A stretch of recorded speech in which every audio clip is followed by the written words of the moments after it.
আসন্ন Bangladesh premier league BPL টি-20 টুর্নামেন্টের দ্বাদশ আসরে নিলামের চূড়ান্ত তালিকা থেকে বেশ কয়েকজন পরিচিত স্থানীয় ক্রিকেটারের নাম বাদ পড়ায় দেশীয় ক্রিকেট অঙ্গনে তীব্র আলোড়ন সৃষ্টি হয়েছে, যার মধ্যে অন্যতম নাম এনামুল হক বিজয়। এরপরই শনিবার নিজের ভেরিফাইড ফেসবুক পেজে লাইভে আসেন এনামুল হক বিজয়। কর্তৃপক্ষ সাড়া না পেয়ে তিনি লাইভে আসার সিদ্ধান্ত নেন। এনামুল হক বিজয় জানান, তিনি প্রথমে আনুষ্ঠানিকভাবে বিসিবির কর্তৃপক্ষের সঙ্গে যোগাযোগ করার চেষ্টা করেছিলেন, কিন্তু কোনো ইতিবাচক সাড়া না পাওয়ায় তিনি বাধ্য হয়ে জনসম্মুখে আসেন। লাইভে আসার কারণ ব্যাখ্যা করে তিনি বলেন, প্রথমত আমি কিন্তু এই লাইভটি করতাম না যদি বিসিবিকে ফোনে পেতাম। আমি মেইলের মাধ্যমে তাদের সঙ্গে যোগাযোগের চেষ্টা করেছি। যদি তারা রেসপন্স করতো তাহলে হয়তো এই লাইভটা করতে হতো না।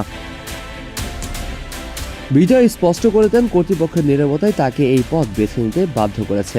তিনি মনে করেন, একজন খেলোয়াড়ের ক্যারিয়ার নিয়ে এমন গুরুত্বপূর্ণ সিদ্ধান্ত নেওয়ার আগে তার সঙ্গে অন্তত একবার যোগাযোগ করা উচিত ছিল।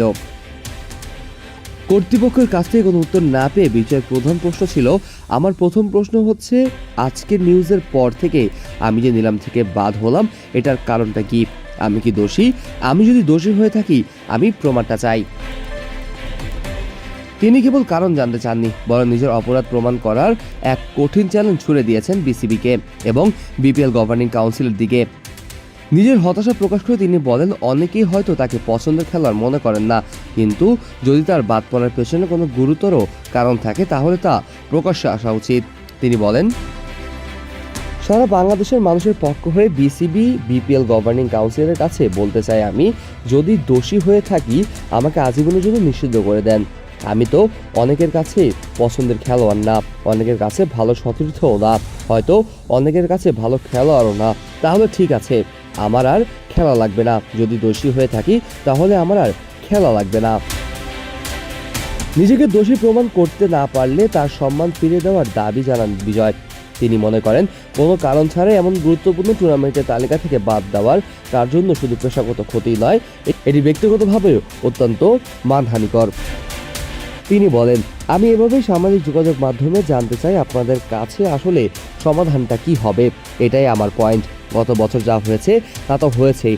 আপনার কাছে যদি কোনো প্রমাণ থাকে তাহলে নিষিদ্ধ করে দেন। আমি খুশি মনে মেনে নেব।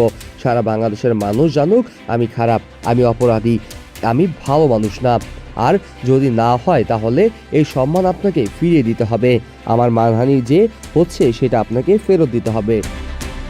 এখন দেখার পালা বিসিবি আনুষ্ঠানিকভাবে বিজয়ে বাদ পড়ার কারণ ব্যাখ্যা করে কিনা এবং এই মানহানির অভিযোগে নিষ্পত্তি কিভাবে হয়। দেশের ক্রিকেট প্রেমীরা অধীর আগ্রহে অপেক্ষা করছে এই পুরো ঘটনার শেষ জানার জন্য।